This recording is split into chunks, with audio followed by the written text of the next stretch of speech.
Emily used to wear a white ribbon around her throat and talk in breaths and murmurs, being nice as she was in a way so as you didn't know if she were a slut or just real down to earth.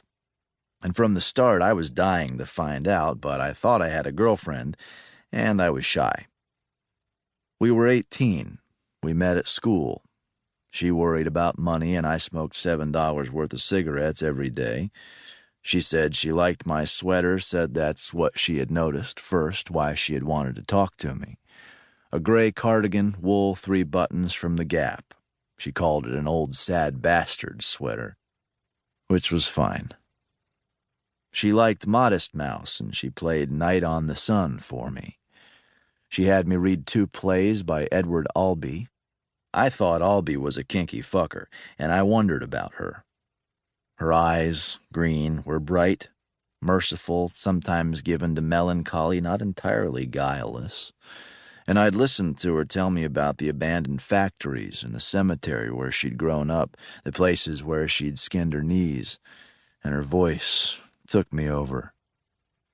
This is how you find the one to break your heart. In those days, I didn't know anything. I was going through a blotters phase, and Madison Kowalski thought I was a bitch. I did it to myself, but she was still a cunt for it since she was supposed to be my girl, and she gave head to Mark Fuller in the Woodmere Olive Garden parking lot. It fucked me up when I found out, but I forgave her. Because I love you, I said. I love you as well, she said. Mark Fuller was good at lacrosse, that's what he was known for, and he had hair highlights. Maybe I should have had hair highlights too, but I didn't.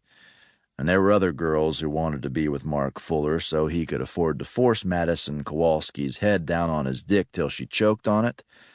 That's why she said to me, I appreciate that you don't force my head down. And it fucked me up when I thought about it, but I thought about it anyway. I often fucked myself up thinking, like how I used to think you were always supposed to be in love with the girl. I'd got a lot of bad advice. It was 2003. All indications were that things were coming to an end.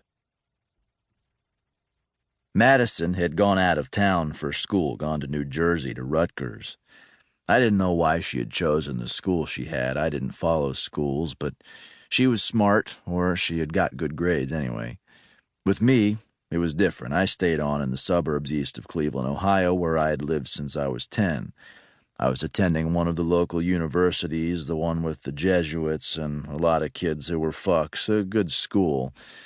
I shouldn't have been there. Just my folks had enough money so that it was expected.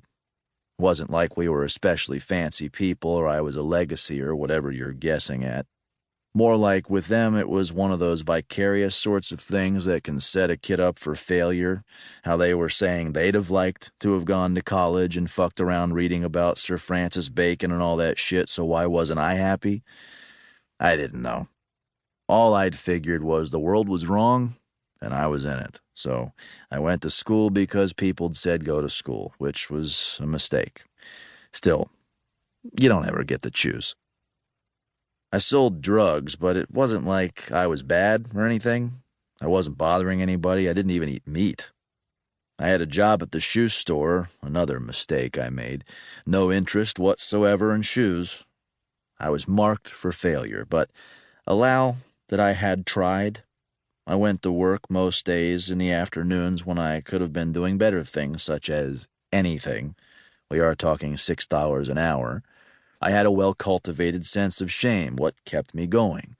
Didn't ever call in sick.